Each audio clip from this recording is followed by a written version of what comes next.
પોરબંદર જિલ્લામાં માથાભારે અને અસામાજિક તત્વો સામે પોલીસે લાલ આંખ કરી છે, જેમાં વારંવાર ગુનાઓમાં સંડોવાયેલા 5 શખ્સો સામે પાસા હેઠળ અટકાયતનો હુકમ મેળવી તેમને અલગ અલગ જેલોમાં મોકલી દેવામાં આવ્યા છે।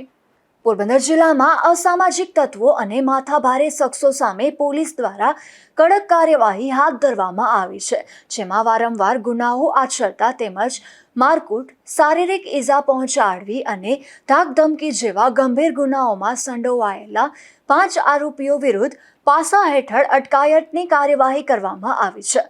પોલીસ દ્વારા 5 આરોપીઓ વિરુદ્ધ પાસાની દરખાસ્ત તૈયાર કરી પોલીસ અધિક્ષક મારફતે પોરબંદર જિલ્લા મેજિસ્ટ્રેટ સમક્ષ મોકલવામાં આવી હતી। જિલ્લા મેજિસ્ટ્રેટ દ્વારા આરોપીને પાસા હેઠળ અટકાયતમાં રાખવા માટેના વોરંટ ઇસ્યુ કરવામાં આવ્યા હતા। ત્યારબાદ એલસીબીના ઇન્ચાર્જ પીઆઈ આર.કે. કાંબરિયા દ્વારા વોરંટની બજવણી કરીને 5 આરોપીને અટકાયતમાં લેવામાં આવ્યા હતા અને અલગ અલગ જેલોમાં મોકલી આપવામાં આવ્યા હતા।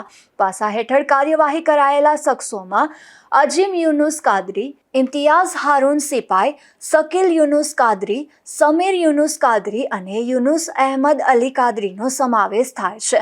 આ તમામ શખ્સો ભારતીય ન્યાય સંહિતા 2023 તેમજ જીપી એક્ટ હેઠળ કીર્તિ મંદિર અને કમલાબાગ પોલીસ સ્ટેશનમાં નોંધાયેલા વિવિધ ગુનાઓમાં સંડોવાયેલા હોવાનું પોલીસ કાર્યવાહી દરમિયાન સામે આવ્યું છે, જેમાં 5 શખ્સોને પાસા હેઠળ અટકાયતમાં લઈ વડોદરા, અમદાવાદ અને સુરતની અલગ અલગ જેલોમાં મોકલી આપવામાં આવ્યા છે।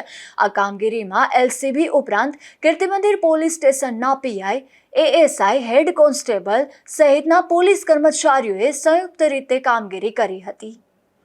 નિબુલ પોપટ સાથે અશોક ધાનકી, ગુજરાત ન્યૂઝ, પોરબંદર।